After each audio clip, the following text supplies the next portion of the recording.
আপনি যদি লক্ষ্মীর ভান্ডারে মা বাবা বোনদের জন্য পয়সা দিতে পারেন, তাহলে গ্যাসের জন্য পয়সা দিতে, কারণ গ্যাসটা তো ব্যবহার করে মা বোনেরা। ভোট আসলে পশ্চিমবঙ্গে বোমা লাগে, পিস্তল লাগে, গুলি লাগে, তার সঙ্গে সঙ্গে পুলিশের থ্রেট চলছে। ভারতবর্ষের সরকার নরেন্দ্র মোদীর নেতৃত্বে আমেরিকার কাছে আত্মসমর্পণ করেছে। গ্যাসের দাম আরো বাড়বে। ইরানের জাহাজ এসে ফিরে যাওয়ার সময় তাকে আমেরিকা ডুবিয়ে দিল। আজকে তো মানুষ বুঝতে পারছে ইন্দিরা গান্ধী আর নরেন্দ্র মোদীর ফারাক। যখন ভারতবর্ষের রেলমন্ত্রী মমতা ব্যানার্জি ছিলেন তখনও পশ্চিমবঙ্গে জায়গা পাওয়া যায়নি। যখন কংগ্রেসের থেকে আমি মাত্র ছোট্ট একটা পিরিয়ডের জন্য রেলের সামান্য দায়িত্ব সামলিয়েছিলাম, তখনও পশ্চিমবঙ্গে রেলের জায়গা পাওয়া যায়নি। আজও রেলের জায়গা নাই। মানুষের ভোট দেওয়ার অধিকার কোনো কারণেই বঞ্চিত হতে পারে না, নাহলে আমাদের সাংবিধানিক অধিকারকে আমরা লঙ্ঘিত করব। হ্যাঁ, নিশ্চয়ই একটা তো অস্ত্র হবেই। এখন গ্যাসের দাম বাড়ছে যুদ্ধের কারণে, সেটা আমরা জানি। গ্যাসের দাম আরো বাড়বে। ভারতবর্ষের কূটনৈতিক ব্যর্থতার জন্য আমাদের হরমুজ প্রণালী দিয়ে ভারতবর্ষের জন্য গ্যাস আসছে না, পেট্রোলিয়াম আসছে না, আমরা জানি। দিদি মনে করলে দিদি তেলের গ্যাসের দাম কিছুটা কমাতে পারেন। দিদি যদি মনে করেন গ্যাসের দাম কিছুটা কমাতে পারেন, কিন্তু রাজ্য মনে করতে পারে যে আমি প্রত্যেকটা গ্যাসে যতটা দাম বাড়লো ততটা আমি সাবসিডি দিয়ে মানুষকে সস্তায় আমি গ্যাস দেবো। এটা রাজ্য মনে করলে রাজ্য কিন্তু পারে।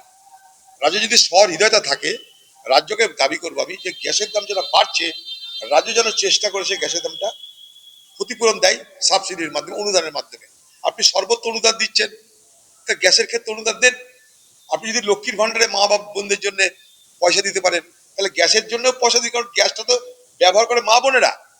তাদের অনুদান দিন, যাতে এই গ্যাসের দাম বৃদ্ধির জন্য তাদের রান্নাঘরে যেন কোনো সংকট না হয়। আমি বাংলার মুখ্যমন্ত্রীর কাছে দাবি করবো এটা, কেন্দ্রের কাছে দাবি করবোই, রাজ্যের মুখ্যমন্ত্রীর কাছে দাবি করবো। যুদ্ধে ভারতবর্ষের অবস্থান সম্পর্কে কংগ্রেস পার্টি পক্ষ থেকে সমস্ত কিছু বিস্তারিতভাবে বর্ণনা করা হয়েছে। কংগ্রেস পার্টি বলে দিয়েছে তৃণমূলের অনেক আগে যে ভারতবর্ষের সরকার নরেন্দ্র মোদীর নেতৃত্বে আমেরিকার কাছে আত্মসমর্পণ করেছে। সর্বপ্রথম রাহুল গান্ধী এই বক্তব্য স্পষ্ট করে দিয়েছে, এবং আজ দেশ জুড়ে শুধু পেট্রোল নয়, শুধু গ্যাস নয়, সার আকার লেগে যাবে, সিমেন্টের আকার লেগে যাবে এইরকম চলতে থাকলে। কারণ মধ্যপ্রাচ্য থেকে, ওয়েস্ট এশিয়া থেকে আমাদের দেশে প্রচুর পরিমাণ জিনিস আসে এই হরমুজ স্ট্রেট দিয়ে, হরমুজ প্রণালী দিয়ে, যেগুলো আমাদের অর্থনীতিকে বাঁচিয়ে রাখে। গ্যাসের দাম তো বেড়েছে, আরো বাড়তে পারে, টাকার দাম বাড়তে পারে, পড়তে পারে। আমাদের দেশ শুধু নয়, সারা বিশ্ব জুড়ে এক অস্থির অবস্থা তৈরি হয়েছে। আমাদের দেশে ইরানের জাহাজ এসে ফিরে যাওয়ার সময় তাকে আমেরিকা ডুবিয়ে দিল। আজকে তো মানুষ বুঝতে পারছে ইন্দিরা গান্ধী আর নরেন্দ্র মোদীর ফারাক। যখন ভারতবর্ষের রেলমন্ত্রী মমতা ব্যানার্জি ছিলেন তখনও পশ্চিমবঙ্গে জায়গা পাওয়া যায়নি।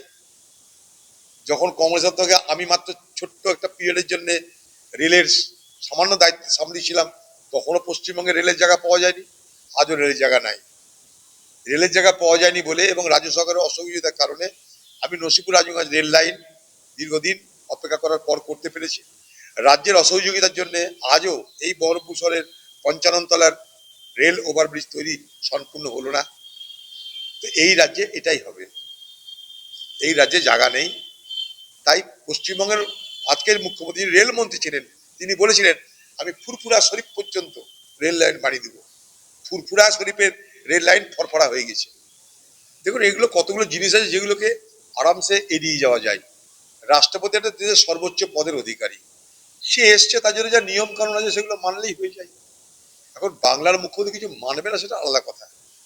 বাংলার মুখ্যমন্ত্রী, আমি নিজে মনে আছে যে আমি বিরোধী দলের নেতা, আমার জন্য দিল্লিতে যে যেখানে প্যারেড হয়, যে রাস্তা রাজপথ যেটাকে বলে, কর্তব্য পথ এখন নাম হয়েছে, সেখানে প্রথম বেঞ্চিতে চেয়ার নাম করে লেখা থাকতো।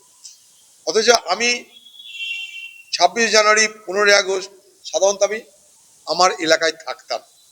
আমাকে নিমন্ত্রণ করে ডাকা পর্যন্ত হয়নি যে সেই এখানকার যে 15 আগস্ট হচ্ছে বা 26 জানুয়ারি হচ্ছে সরকারি অনুষ্ঠান, সেখানটায় যাওয়ার জন্য। এগুলো কত অভদ্রতা। বাংলার মুখ্যমন্ত্রী অবদ্ধতা করতে পরিপক্ক, এবং তিনি অবদ্ধতা শিখিয়েছেন।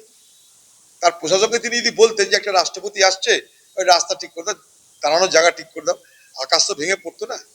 সে একটা মহিলা, আপনি একটা মহিলা, একটা মহিলা রাষ্ট্রপতি, আপনি একটা মহিলা মুখ্যমন্ত্রী, কি হতো? সে যদি বলতো যে না এখানে সব সুন্দর ব্যবস্থা হয়েছে, ঠিকই আছে, সেখানটায় তার তার তরফ থেকে অভিযোগ এটা পাওয়াটাও তো আমাদের জন্য একটা লজ্জার বলে মনে করি আমি।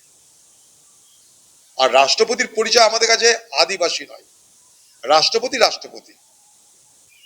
এই রাষ্ট্রপতি হিন্দু হতে পারে, মুসলমান হতে পারে, শিডিউল কাস্ট হতে পারে, শিডিউল ট্রাইব হতে পারে, রাষ্ট্রপতি রাষ্ট্রপতি, সর্বোচ্চ পদে তিনি আসেন। তার জন্য যে সমস্ত প্রোটোকল আছে, নিয়মকরণ আছে, সেটা মানলেই হয়। এখন সব ব্যাপারে আমি যুদ্ধ করব, কিছু মানবো না, ভারতবর্ষের মধ্যে পশ্চিমবঙ্গটা আলাদা রাষ্ট্র, এটা তো হতে পারে না। কতগুলো জিনিসকে এড়িয়ে যাওয়া যায়, পশ্চিমবঙ্গের মুখ্যমন্ত্রী সেটাকে বিতর্কের মধ্যে নিয়ে আসতে ভালোবাসেন। নির্বাচন আগে তিনি এই বিতর্কগুলো আরো বাড়াবেন। এখানে আসা মানে তাড়াতাড়ি ভোট এবার ঘোষণা হওয়ার ইঙ্গিত বলে আমার মনে হচ্ছে। দেখা যাক কি করতে আসছে।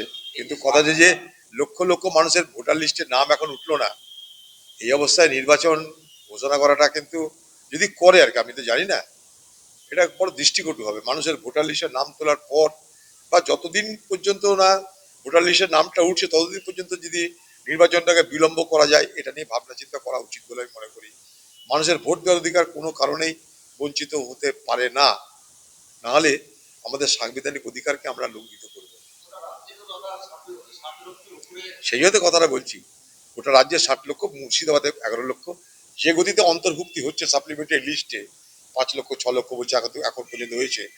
60 লক্ষর মধ্যে 11% এখন পর্যন্ত ফয়সালা হয়ে নাম এন্ট্রি হয়েছে সাপ্লিমেন্টারিতে।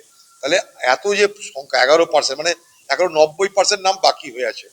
তো এই সময়ের মধ্যে সেটা যদি না হয়, তাহলে ভোট করা না করা তো বেকার। আমার কাছে, আমার বিবেচনায়, ভোট দেওয়ার অধিকারকে কেড়ে নিয়ে সরকারি উদাসীনতা, সরকারি পদক্ষেপের ভ্রান্তির কারণে মানুষের ভোট দেওয়ার অধিকার কেন হাতছাড়া হবে? সরকার ভুল করছে, রাজ্য নির্বাচন কমিশন, তাদের এগুলো ব্যর্থতা, তাদের ব্যর্থতার জন্য সাধারণ মানুষ তারা কেন ভুগবে?